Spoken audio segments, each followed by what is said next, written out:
अब आज की कहानी हम लोगों को लेके चलती है कनाडा में। कनाडा में कहाँ? अंजीकोनी लेक में, जो कि पड़ता है केवालिक रीजन नूनावट में। और ये लेक निकलती है कैजन रिवर से। अब इतिहास में बहुत सारे टाइम पे ऐसा हुआ है कि बड़े बड़े ग्रुप यानी बड़े बड़े लोगों के ग्रुप अचानक से गायब हो गए और बाद में लोग या तो उन्हें भूल जाते हैं या कुछ चीज़ अपने आप एक्सेप्ट कर लेते हैं। लेकिन लोगों के गायब होने की मिस्ट्री में ज़्यादातर केसेस में कुछ न कुछ एक्सप्लेनेशन को एक्सेप्ट कर लिया जाता है। लेकिन कुछ प्रीसियस केसेस ऐसे हैं जहाँ जिनके फैक्ट्स इतने ज़्यादा अजीब हैं और इसकी वजह से लोग पूरे तरीके से उनके ऊपर अग्री नहीं हो पाते हैं। और इतिहास की एक ऐसी ही घटना मैं आज आप लोगों के सामने रखने वाला हूँ। अभी ढंग से सूरज नहीं उगा था जब जोए ने बोट में अपने इक्विपमेंट्स को रखा और चुपचाप डाउनस्ट्रीम से चल दिया। अब जोए लेबेले एक हंटर था, लेकिन हंट करने के लिए बहुत सारे अच्छे इक्विपमेंट्स यानी पूरे इक्विपमेंट्स उसके पास अभी नहीं थे। और आप लोग जानते हैं कि कनाडा में कितनी अच्छी खासी ठंड पड़ती है, लेकिन इस टाइम यहाँ पे उतनी ज़्यादा ठंड नहीं थी। अब जिस समय की मैं बात कर रहा हूँ वो टाइम है 1930 का, 1930 नवंबर का। अब खाने पीने का सामान भी जोए लेबेले के पास बहुत ज़्यादा नहीं था और हंटिंग का सामान भी उसके पास पूरा नहीं था। लेकिन उसको पता था कि एक फ्रेंडली गांव जहाँ पे इनुइट लोग रहते थे लेक अंजीकोनी के किनारे पे बसा हुआ था। आगे बढ़ने से पहले मैं आप लोगों को क्लियर कर देता हूँ, इनुइट का मतलब होता है ऐसे लोग जो कि आर्कटिक से कनाडा में आके रह रहे थे। ऐसे और तरीके के भी ग्रुप थे जिनको अलग अलग नाम दिए गए थे, जैसे कि डेने, क्री, ग्विच, मेटिस या कुछ और उन्हीं में से एक था इनुइट। अब लेक अंजीकोनी के पास था इनुइट गांव। अब यहाँ पे जोए को ये लगा कि वो वहाँ पे लोगों से बात करके खाना ट्रेड कर सकता है और हंटिंग का सामान भी ट्रेड कर सकता है। अब पूरे 1 घंटे की जर्नी को पूरा करने के बाद दूर से जो ये देखता है कि धुआं उड़ रहा था आसमान की ओर। अब ये देख के जोए तो बहुत ज्यादा खुश हो गया और तुरंत ही अपनी बोट को जितना ज्यादा नजदीक हो सकता है उस जगह के पास ले जाके रोक देता है। अब बोट से उतरकर वो उस जगह पे जाता है जहाँ पे वो गाँव था। लेकिन गाँव में शुरुआत में वो देखता है कि कोई भी एक्टिविटी नहीं हो रही थी, जो कि बहुत ही ज्यादा अजीब थी। लेकिन वो सोचता है कि वहाँ पे सुबह है तो शायद लोग अभी जगे ना हो और घरों के अंदर हो। लेकिन थोड़ा टाइम बिताने के बाद जोए को ये समझ आया कि पूरा का पूरा गांव खाली हो चुका था, लेकिन आग वहाँ पे जल रही थी और तो और ताज़ा खाना भी लोगों के घरों में पड़ा हुआ था। लेकिन एक भी गांव वाला पूरे गांव में नहीं था। वो पूरा इनुइट विलेज खाली था। अब जोए लेबेले बहुत बुरी तरीके से कंफ्यूज हो गए थे। उन्हें समझ नहीं आ रहा था कि आखिर मैं करूं तो करूं क्या। वहां पे उन्होंने ये भी देखा इनुइट लोगों के पेट यानी वो हस्कीज जिनकी वजह से वो इधर उधर ट्रैवल करते थे, यानी जिनके साथ वो इधर उधर जाते थे, वो भी कमजोरी यानी भूखमरी की वजह से वहां पे मर गए थे। यानी बहुत सारे हस्कीज की लाश आसपास गांव में थी। जोए ने एक और अजीब चीज नोटिस करी थी कि जितने भी लोगों के मरे हुए रिलेटिव्स वहां पे दफन थे, उन सभी की ग्रेव वापस से यानी फिर से खनी गई थी। और ये चीज अपने आप में बहुत ही ज्यादा अजीब थी। अब धीरे धीरे दिन ढलने लगा था, यानी सूरज ढल रहा था। रात को ट्रैवल करना जोए को पसंद नहीं था, लेकिन जोए को समझ भी नहीं आ रहा था कि आखिर वो करे तो करे क्या। लेकिन जोए ये भी जानता था कि अगर वो यहाँ पे एक रात रुक गया तो शायद उसके साथ भी कुछ अजीब हो सकता था। जोए बहुत ही ज्यादा डर रहा था, इसीलिए जोए ने जितना ज्यादा हो सकता था खाने का सामान रखा, हंटिंग का सामान रखा और वहां से अपनी बोट को लेकर धीरे धीरे आगे बढ़ने लगा। जब वो पीछे मुड़कर एक बार फिर से उस गांव की तरफ देखते हैं तो वो और ज्यादा डर जाता है और वो और तेजी से पैडल करने लगता है ताकि उसकी बोट धीरे धीरे आगे बढ़े, यानी और तेजी से आगे बढ़े और अंधेरा होने से पहले वो ज्यादा से ज्यादा डिस्टेंस को कवर कर ले। अब साल 1931 के पहले महीने यानी जनवरी के पहले हफ्ते में एक छोटा सा royal Canadian mounted police officers का ग्रुप लेक अंजीकोनी की तरफ 560 यानी 560 माइल की राइड पर निकला और इस टीम के लीडर थे सर्जेंट जे नेल्सन।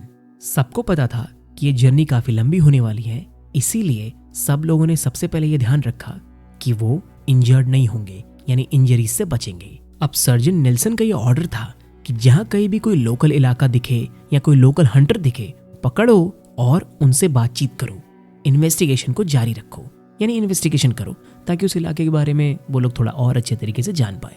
अब उनकी ये इन्वेस्टिगेशन उनको एक लोकल हॉस्पिटल तक ले जाती है, जहाँ पे एक इनुइट बंदा एडमिट था क्योंकि उसकी टांग बहुत ही बुरी तरीके से जम गई थी ठंड की वजह से, और अभी तक उसमें कुछ भी सेंसेशन नहीं आ रहा था। अब पुलिस के कांस्टेबल्स ने उससे बात करने की कोशिश करी, लेकिन टॉर्न रॉथ नाम के एक भूत के अलावा उनको कुछ भी समझ नहीं आया, क्योंकि बार बार वो बंदा इसी भूत का यानी इसी आत्मा के नाम का नाम जपे जा रहा था।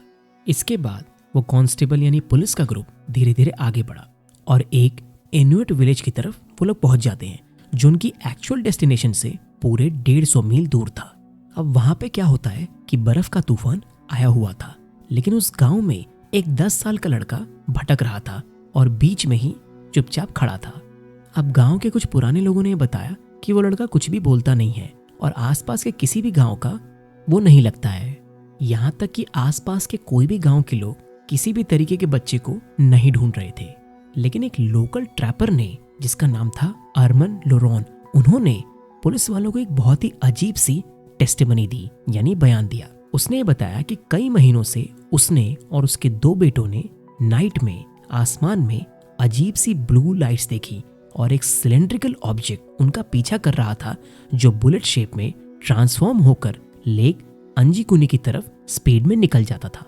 अब ये चीज उस पुलिस के ग्रुप को बहुत ही ज्यादा अजीब लगती है और इसी चक्कर में वो पुलिस वालों का ग्रुप लेक अंजीकुनी पहुंच जाता है और उन्होंने वहां पे बिल्कुल सब कुछ वैसा ही पाया जैसा कि जोए लेबेल ने डिस्क्राइब किया था।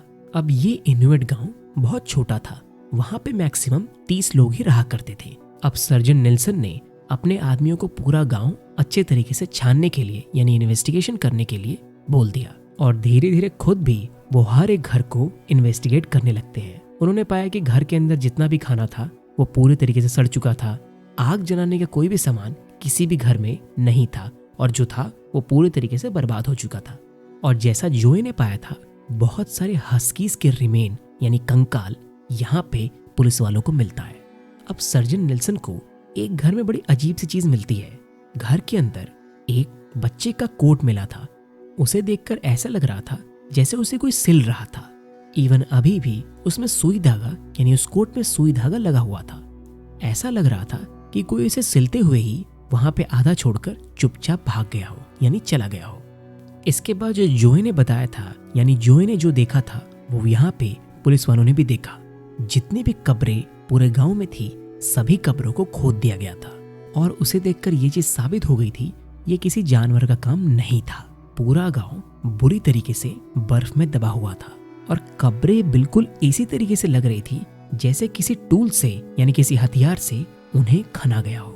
अब गांव में कई घंटे गुजारने के बाद सर्जन नेल्सन ने ये ऑर्डर दिया कि चुपचाप वो अपनी लोकेशन यानी जहां से वो आए थे वहां वो चले जाएंगे और वो लोग आए थे मैनिटोबा से, जो कि एक कैनेडियन प्रोविंस है। सर्जन नेल्सन को ये लगा कि यहाँ पे कोई क्रिमिनल एक्टिविटी नहीं हुई, इसी वजह से उन्होंने यहाँ पे यानी इस इनुइट विलेज पे कभी ध्यान ही नहीं दिया। अब देखिए एक्चुअली में क्या होता है, जब नवंबर साल 1930 में जोए लेबेले यहाँ पे आया था, जितनी भी चीजें उसने नोटिस करी थी वो अपनी जगह जाके बता देता है।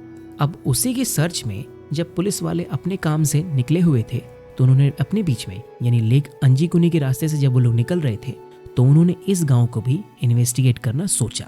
और हम सभी लोग ये चीज जानते हैं कि ये जिम्मा तो सर्जन नेल्सन का था। अब होता यहाँ पे है कि नेल्सन ने ये सोचा कि जो जोए लेबेले है वो एक एक्सपीरियंस हंटर तो है, उसका कोई ट्रैक रिकॉर्ड बहुत ज्यादा अच्छा नहीं था और पहले भी वो बहुत सारी कोई बड़ी अचीवमेंट यानी कोई बड़ी चीज नहीं कर पाया था। और यहाँ तक कि उसने अपना ट्रैपर लाइसेंस पिछले साल ही अप्लाई किया था।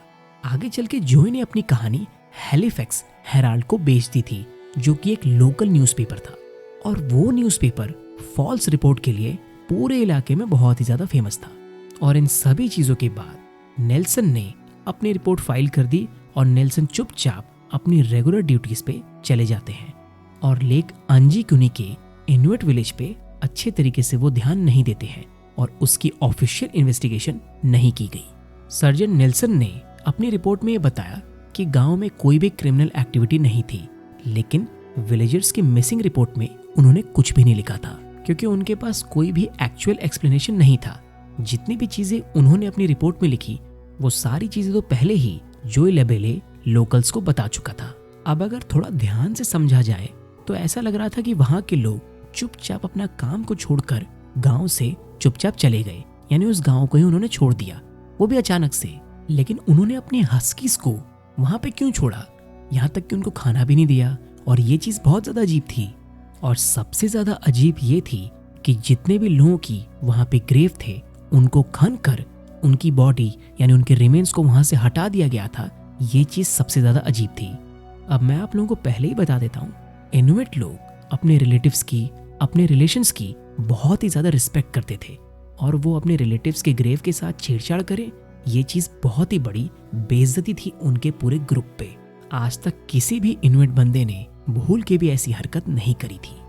अब देखिए होता क्या था कि जोए लेबेले ने काफी साल बिना लाइसेंस के हंटिंग करी थी, और पिछले साल उन्होंने अपना लाइसेंस बनवाया था, इसलिए पुलिस वाले उनकी बात पे एक्यूरेटली भरोसा नहीं कर रहे थे। मतलब यहाँ पे ये कहना सही होगा कि सर्जन नेल्सन अच्छे तरीके से उन पे भरोसा नहीं कर रहे थे, क्योंकि उन्होंने खुद ही काम चोरी करी थी। लेकिन अपनी लोकल जगह पे यानी मैनिटोबा आने के बाद वो उल्टा जोए लेबेले के ऊपर ही सवाल खड़े कर रहे थे, जो कि बहुत ही ज्यादा अजीब बात थी। लेकिन इन सभी चीजों को अगर साइड रखा जाए तो आखिरकार कोई भी एक्सप्लेनेशन नहीं मिल रहा था कि 30 लोगों का गांव अचानक से अपना सारा काम छोड़ के चुपचाप गायब हो गए और उनका कोई भी ट्रेस नहीं मिला। यहाँ तक कि आसपास के किसी भी गांव के किसी भी बंदे को उनकी कोई भी खबर नहीं थी। चलिए ये मान लेते हैं कि गांव वाले अपनी जमीन को इसलिए वहां से छोड़ कर गए क्योंकि उनको डर था कि आसपास की कोई बीमारी या कोई गांव की बीमारी उनके गांव में आ जाए, फैल जाए, और उन लोगों की वजह से मतलब उन लोगों को हो जाए और वो मर जाए, या आसपास के किसी गांव वालों ने उन्हें मारने की धमकी दी हो या किसी भी तरीके का उनको थ्रेट मिला हो। लेकिन ऐसा होना नेक्स्ट टू इम्पॉसिबल था।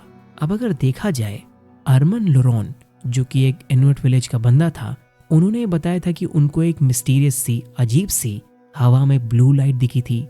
उसके एक्सप्लेनेशन में हम लोग ये बताएं कि वो और कोई लाइट नहीं बल्कि फेमस यानी वर्ल्ड फेमस नदर्न लाइट्स थी, जो कि शायद उसके ज़माने के लोगों के लिए कोई अजीब सी लाइट हो, मिस्टीरियस लाइट हो, तो ये चीज़ हम मान सकते हैं। लेकिन देखिए, अरमन लोरोन और उनके बेटों ने ये चीज़ कंफर्म करी थी कि अजीब सी फ्लाइंग एयरक्राफ्ट हवा में घूम रहे थे, और इसका कोई भी एक्सप्लेनेशन किसी के पास नहीं था। उन्होंने ये चीज़ पुलिस ऑफिसर्स को बताई, इसके बावजूद भी ऑफिसर्स ने इसके ऊपर कोई भी एक्शन नहीं लिया था। थोड़ा और अगर इसको ध्यान से समझा जाए तो अरमन लोरोन और उनके बेटे भले ही उस जमाने में नदर्न लाइट्स का नाम एग्जैक्टली सबको ना पता हो, लेकिन नदर्न लाइट्स ऑलमोस्ट सबको पता थी क्योंकि वो एक रेगुलर फिनोमेना थी।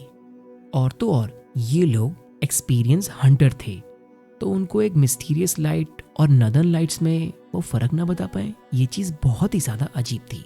बहुत सालों तक पूरे लोकल्स में ये रूमर फैल गया कि जितने भी पुलिस ऑफिसर्स वहां पे गए थे सब ने वो मिस्टीरियस ब्लू लाइट देखी थी, लेकिन किसी ने भी अपनी रिपोर्ट में ये चीज़ नहीं बताई। शायद उनके पास ऑर्डर्स थे सर्जन नेल्सन के या ऊपर से किसी और के। क्या 30 लोगों का इनुइट गांव और उनके रिलेटिव्स की जो लाशें हैं, इनके गायब होने के पीछे का रीजन क्या एलियन हो सकते थे? क्योंकि बहुत सारे लोग ये चीज दावा कर रहे थे। अब आप लोगों को याद होगा कि पुलिस वालों को एक हॉस्पिटल में एक इंजर्ड बंदा मिला था, जो कि एक भूत प्रेत या किसी भी टाइप की क्रिएचर का बात कर रहा था, जिसका नाम उसने टॉर्न रॉथ बताया, या कोई वो ऐसी लैंग्वेज बोल रहा था जिसमें वो ये टर्म किसी चीज को डिस्क्राइब करने के लिए बोल रहा था। लेकिन ये चीज समझ आ गई थी कि वो इस चीज को एक आत्मा यानी एक स्पिरिट से डिस्क्राइब करने की कोशिश कर रहा था। बहुत सारे लोगों का ये मानना था कि ये दैत्य एक बहुत ही बड़ा सा आदमी था जिसके दांत बाहर थे और उसके पास शक्तियां थी कि वो अचानक से बहुत ही बड़ा बर्फ का तूफान क्रिएट कर सकता था। अब देखा जाए तो काफी सालों से नॉर्थ अमेरिका के वास्ट और अनएक्सप्लोर्ड एरियाज में बहुत सारे मॉन्स्टर्स का नाम सामने आया था, जिसमें से सैस्क्वेचेस, जायंट ह्यूमनॉइड्स और टेरिफाइंग डायनासोर लाइक क्रिएचर्स जो कि लोगों के सामने आए, और लोगों ने इनका दावा रखा कि ऐसे कई क्रिएचर्स लेक अंजीकुने में रहते हैं। क्या जो क्रिएचर इनुइट वाले बंदे ने जिसका नाम टॉर्न रॉथ था, कहीं यही स्पिरिट इन सारी चीजों के पीछे तो नहीं थी? अब यहाँ पे एक थ्योरी ये भी है जिसकी वजह से कुछ लोगों का ये मानना है कि वो जगह एक अलग डिमेंशन में है, यानी कुछ अजीब सा वहाँ पे होता रहता है। वहाँ पे अक्सर ही छोटे छोटे शिप्स, बोट्स, एयरक्राफ्ट्स गायब हो जाते हैं और वो इलाका हमेशा से ही एक कंट्रोवर्शियल इलाका बना हुआ है। और इसी वजह से बहुत सारे राइटर्स, ऑथर्स ने उस इलाके को विजिट किया, यानी उस इनुइट विलेज के इलाके को, जिसमें से बहुत सारे लोगों ने ये भी चीज बताई कि ये चीज सिर्फ और सिर्फ एक कहानी है और कुछ नहीं, जिसको बहुत ही अच्छी तरीके से एग्जैजरेट किया गया है और कुछ नहीं, क्योंकि उस साइड पे एक्चुअली में कोई क्राइम कभी हुआ ही नहीं था। अगर देखा जाए तो 1930 नवंबर में जो ओरिजिनल आर्टिकल पब्लिश हुआ था, तो उसमें जो डिटेल्स थी वो बार बार कई बार चेंज होती रही वक्त के साथ साथ। यानी इनिशियली जो जोए लबेल ने रिपोर्ट दी थी, जो आर्टिकल छपवाया था पैसों के लिए, वो चीज आगे बदलती रही। जैसे एग्जाम्पल में अगर समझा जाए तो कब्र का एग्जैक्ट नंबर वक्त के साथ बदलता रहा। और सबसे इम्पोर्टेंट, आगे चल के बहुत सारे लोगों ने ये बताया कि वहां पे एक्चुअली में घर थे ही नहीं, बल्कि वो टेम्पररी टेंट्स थे। अब ये चीज कितनी सच्ची और कितनी झूठी शायद ये लोगों के सामने कभी आएगी ही नहीं, लेकिन अगर मैं यहाँ पे अपना पर्सनल ओपिनियन रखूं तो जो जोए लबेले ने इनिशियली बात बोली थी वो झूठी नहीं थी, वो एक्चुअली में बहुत ही ज्यादा सच्ची थी। एक गांव जहाँ पे 30 लोग अचानक से गायब हो जाते हैं, अंदर खाना हो, जलने का सामान हो जिसकी वजह से लोग ठंड से बचते हों, एक कोट जिसमें सुई धागा लगा हो और ऐसा लग रहा हो कि जैसे कोई उसे सिल रहा था और अचानक से सब कुछ छोड़ के भाग गया हो, और सबसे जरूरी कब्रों को खोदकर लाशों को निकालना। और हमें हस्की की लाशों को, यानी हस्की के जितने भी रिमेन्स थे, उसको कभी भी नहीं भूलना चाहिए था। मानता हूँ जोए लबेले ने आर्टिकल को छपवा के भले पैसे कमाए हो, लेकिन सब लोग तो जिंदगी में पैसे ही कमाना चाहते हैं। और जैसा जैसा उसने जो भी चीजें बताई, सर्जन नेल्सन और उनकी टीम ने वो सारी चीजें वहां पे नोटिस करी थी। शायद वही बहुत सारी चीजें छुपा कर लाए हों या लोगों के सामने न रखना चाहते हों। क्या सच में वहां पे कोई मॉन्स्टर या क्रिएचर था, या फिर किसी भी तरीके की एलियन एंटिटी वहां पे नोटिस की गई हो? अरमन लोरोन और उनके बेटों का बयान हमें कभी भी नहीं भूलना चाहिए। और तो और वो लोग भी इनुइट थे, और इनुइट लोग कभी भी धोखाधड़ी नहीं करते थे। लेकिन सबसे बड़ी दुख की बात तो ये है कि इन 30 लोगों की, यानी इस इनुइट गांव की डिसअपीयरेंस हमेशा एक अनसॉल्व मिस्ट्री ही बनकर रहेगी, जिसको रियलाइज करना अपने आप में बहुत ही ज्यादा बुरा फील कराता है। देखिए, मैंने अपनी राय तो आपके सामने रख दी। जितनी भी चीजें इंटरनेट पे अवेलेबल थी, मैंने वो सब चीजें आप लोगों के सामने रख दी हैं। अब आप लोगों का क्या कहना है इस केस के ऊपर, मुझे कमेंट सेक्शन में जरूर बताइएगा, क्योंकि सब लोगों को अपनी राय देने का हक मिलना चाहिए। वीडियो अच्छा लगा हो तो प्लीज लाइक कर दीजिएगा और इस चैनल को सब्सक्राइब जरूर कर दीजिएगा। अगर जिंदा रहे तो दोबारा जल्द ही आप लोगों से मुलाकात होगी। शुक्रिया।